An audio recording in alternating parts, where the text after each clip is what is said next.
কই গো গিন্নি, এই মাছগুলো মানুষের মতো রান্না করো তো। মাছের মাথাটা আমাদের ছেলে বিল্লুকে দিবা। আজ একটা মাছ নিয়ে এসেছো কেন? আর বলো না, এমনিতে এখন খাল বিল সব শুকিয়ে গেছে, এখন মাছ ধরা অনেক কষ্ট। দাদা, আমি তো বড় হয়ে গেছি, আমি কালকে একাই মাছ ধরতে যাব। শুনলা গিন্নি, আমাদের ছেলে বিল্লু কি বলল?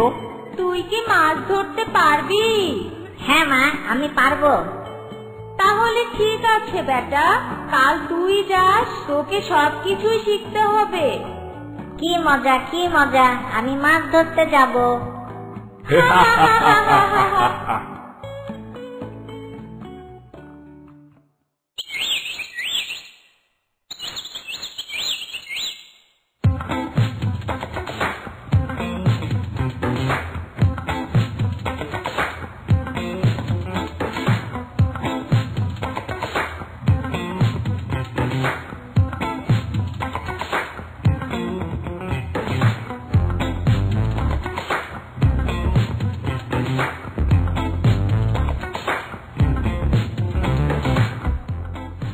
ওরে চাঁদ উঠেছে গগনে,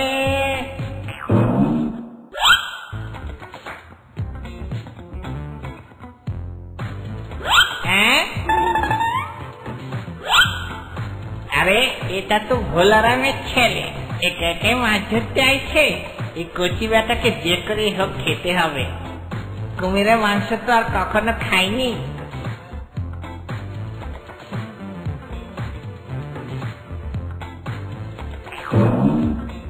কি হে শিয়াল পণ্ডিত, এমন করে কি দেখছো আর বিড়বিড় করছো?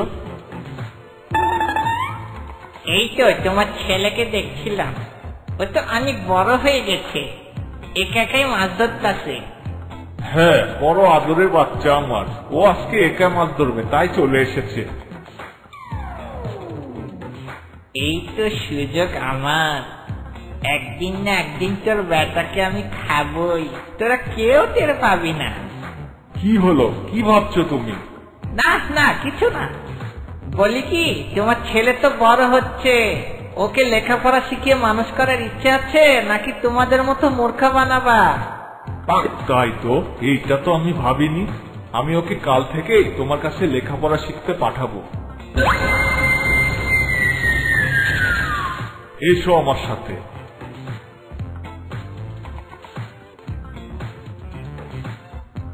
করে বিল্লু, এদিকে আয়।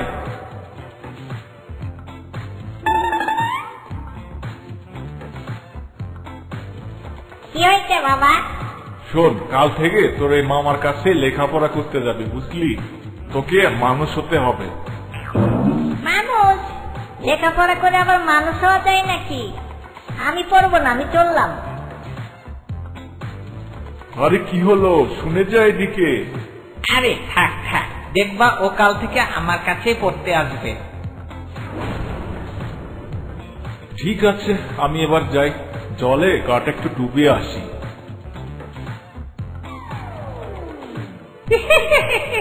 কাল এমন চোখ ফেলবো না, শিকার এসে নিজে আমার কাছে ধরা দিবে।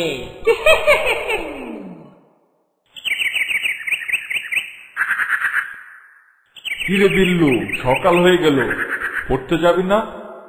না, যাব না, ওই শিয়ালকে আমার ভালো লাগে না। তবে রে, আজ তোর একদিন কি আমার একদিন।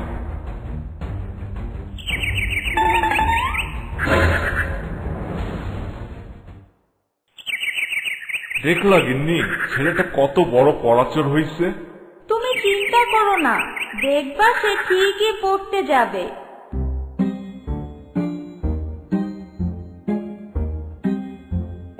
ওরে বাপরে, আজ খুব বাচ্চা বেঁচে গেছি। লেখাপড়া করলে আবার মানুষ হওয়া যায় নাকি?